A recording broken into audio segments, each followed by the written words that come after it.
Namaste, Mitron. Welcome back to Movie Community College. Marinam Tish Hay, the Warrior Queen. Namaste, Miranam, Professor Hay, Absi Milker, who she, we. I have a video here. It is Tarek Fatah. Oh, okay. And this came from Kinjal. Kinjal? Kinjal. Kinjal? Kinjal? Kinjal. I think I say it wrong. Possibly. Possibly. All right, let's go take a look at it. What's it called? Every country has an army. What the Fatah?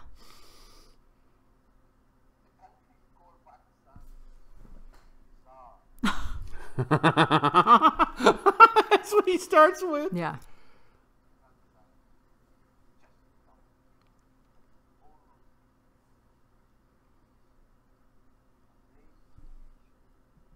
The country we call Pakistan is a bizarre nation. Sometimes it's a comedy of errors. At other times, it's just a comedy. But a whole lot of people get hurt when this amazing creation that came out of United India, and as I often repeatedly say, cut off the limbs of Hindustan to create a nightmare that just doesn't end. Did you know that for most legislation in the Pakistan Parliament, if you can call it that, takes a lot of time? For example, if you want to pass a law that gives some relief to ordinary Pakistanis, well, it takes about a couple of years for the law to pass. However, if it's a law that gives extension to the Commander-in-Chief of the Pakistan Forces, General Bajwa, One day. His Eminent Royal Highness and ruler of the Islamic Caliphate of Pakistan, if you want a law that says General Bajwa can rule for another 3 more years, you know how long it takes in the Pakistan Parliament to pass that law? 30 seconds. I'm not kidding. And who votes for this law? How about everybody? Every politician in Pakistan, Muslim League, People's Party, you name it, the National Party, even the Baloch parties. The generals just gave them a stare and they submitted. They say they submit only to Allah, but in this case, it's the general, you know. Since 1958, it's been the general, but this time, it is so brazen, so naked, so outrageous that the military just didn't even have to pull out its guns. It didn't have to stage a coup. It just entered the room and looked at all these men in silly dressing gowns who come to Parliament wearing bizarre clothes. I've never seen them in a formal attire. They always seem to walk straight out of the bedroom. If it's the cricket captain or it's the prime minister, they go straight to do what they have to do. After all, the army runs the country, they wear the uniform. Why should anybody else wear anything? Unless, of course, we made it compulsory for the generals all to wear shalwar kameez, or what Indians call the Punjabi dress. Well, it is Punjabi.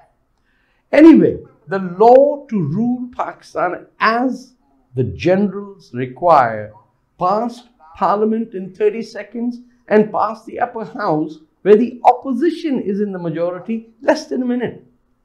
And then everyone went home, except 2 members of Parliament from the Pashtun movement who were not even allowed to raise a single finger of objection. Their cries were overheard. They wanted to raise points of order. None were allowed. Points of personal privilege were denied by the Speaker. The Speaker himself, it seemed, was sitting on a hot plate and wanted to get out of there as soon as possible. And that's what he did. Less than a minute, the law was passed. The generals now rule Pakistan. But, you know, not to disappoint the Immiantis around the subcontinent, Imran Khan still stays on as Prime Minister. He and his drapes which hide the genies that live behind it, who talk to his Bibi, who then tells him what to do. I guess the jinns must have said, Daro, Faujiyon se, Daro. And poor guy, dar gaya. This is not new for Pakistan. Its history goes back, to 47. But since that time, the only thing Pakistan has contributed to the rest of the world is killing, radicalism, create Islamic terrorists, export them to the rest of the world. From 9/11, and Khalid Sheikh Mohammed, who was the brainchild of 9/11, who's a Pakistani, to the 7/7 bombers in London, to the Madrid bombers, to the Bali bombers, to even the two British terrorists who shot in Israel. They were also of Pakistani heritage. This is what is the contribution of this country. And dare someone win a Nobel Prize? That Pakistan will not accept. Throw him out of the country. How dare he win a Nobel Prize in physics? No. We won't allow any such, pollution of our silliness.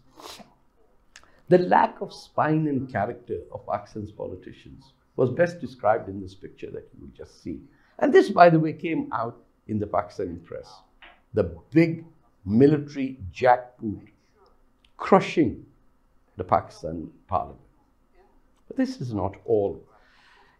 Pakistan was created for a single purpose: to bleed India to death, to carry out what they call Ghazwa-e-Hind, to make sure that every Hindu in Hindustan is, well, of course in Pakistan, is converted to Islam, that every temple is destroyed, and then when the whole world is under one Islamic caliphate, end of civilization, and what Muslims call the Roz-e-Qiyamah, and then we will all rise from this, what I call the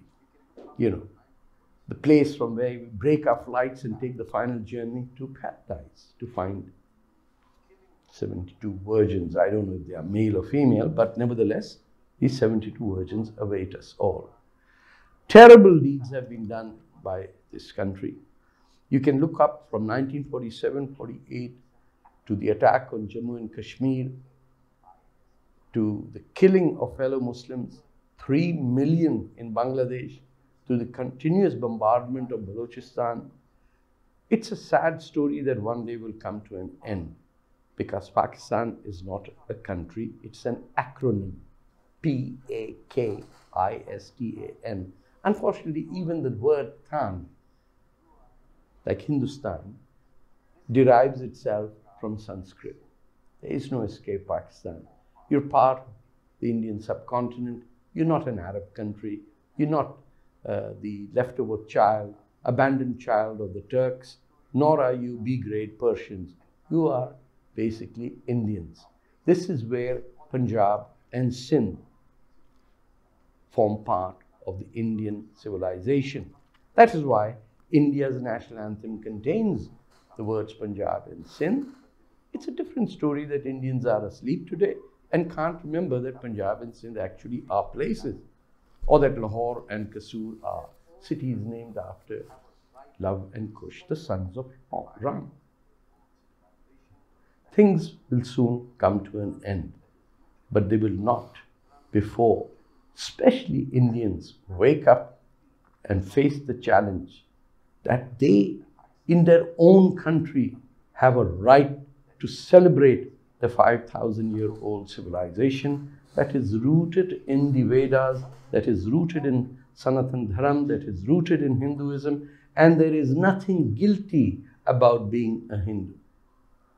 And Pakistanis will soon come to realize that either they came as invaders, I'm talking even of Indian Muslims, they either came as invaders and plunderers or converted from Hinduism to Islam. In both cases, you either should be ashamed of yourself for celebrating the people who plundered your country, or respect your great-grandfathers who were of Sanatan Dharma.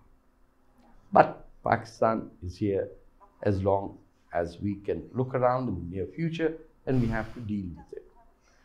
One last thing about Pakistan. Just take a look at its logo or its emblem. What do you see over here? 4 squares. Now, Pakistan doesn't grow a blade of tea. It doesn't have a shred of jute growing anywhere in any part of that country. But you will notice in the 4 squares, one shows wheat, that surely Pakistan is a major producer of wheat, and the other shows cotton, of course. We know Punjab produces a lot of good cotton, which it exports. But what's in the other square? Tea and jute.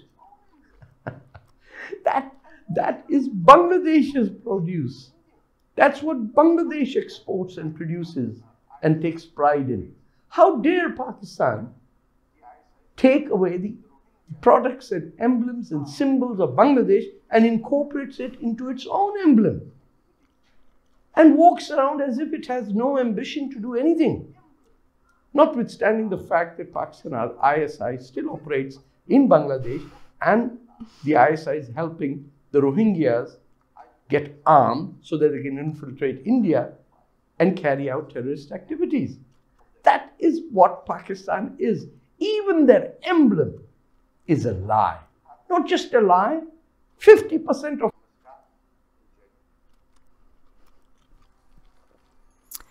Well, that was intriguing. It was. He's a character. He is a character. He's always got an interesting take on things. One thing that I would say is that the world could learn a whole lot from how India has dealt with the neighbors to the west and the perennial issues that they deal with the neighbors to the west. The world could learn a lot by how India has handled that, and the world would do well to handle the problem the same way. You know, when I think of Pakistan, I think of America. I think of the Cold War. And I think America has a little bit of a responsibility of, you know, if I went out and I bought a dog and I trained that dog to be an attack dog, and I did not keep it on a very good leash, I did not keep it contained very well, and I let it start biting our neighbors, I would be responsible for that. And I feel like the deep state has a little bit of responsibility of what is going on there. One of the questions that kept coming up during the live stream was, why does America support Pakistan? Why does Trump support Pakistan? He does not. This is a deep state issue that sees Pakistan as a vital player in the Cold War to keep India and Russia at check, which is gone. Those days are gone. That's not happening. But yet here we have this grouping of this craziness here that we allow to exist. We very well could roll right in there. You should explain what you mean. When you're talking about the deep state, you're not talking about the person who is president right now. You're not talking about state governments. You're talking about people who are bureaucrats who continue to work in the State Department and other departments throughout every presidency. So George W. Bush, Bill Clinton, Barack Obama, these people who are bureaucrats, they don't get elected, they get appointed, and then they stay there for decades. Yeah, until they hit retirement. Yes, right. And they did that so we wouldn't have to restart the country every election period. Right. But they've taken, it would be like for India, it would be like if Raw really ran the country, and Modi did some stuff, but if Raw was like, we'll just wait till you're gone, that's fine, we'll just wait. Yeah, pretty much the bureaucrats want to do what they want to do, and they hate it when you get a president like Trump who says, we're not doing this is wrong, and we're not going to do that anymore. They bristle at that because they're like, how dare you set policy? Well, it's his job. It's his prerogative to set the policy. And they forget that because they've been around for decades, and they go through no matter who's president, and they just do whatever they want to do. That's what the deep state is. That's what you're talking about. Yes. So good video, good. Hey, very interesting. Vern's coming up the stairs. Okay. All right. Bye, friends.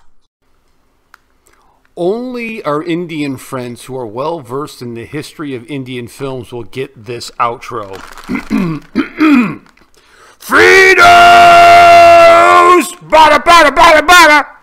Bada, bada, bada, bada. Fritos! Bada, bada, bada, bada. Bada, bada, bada, bada.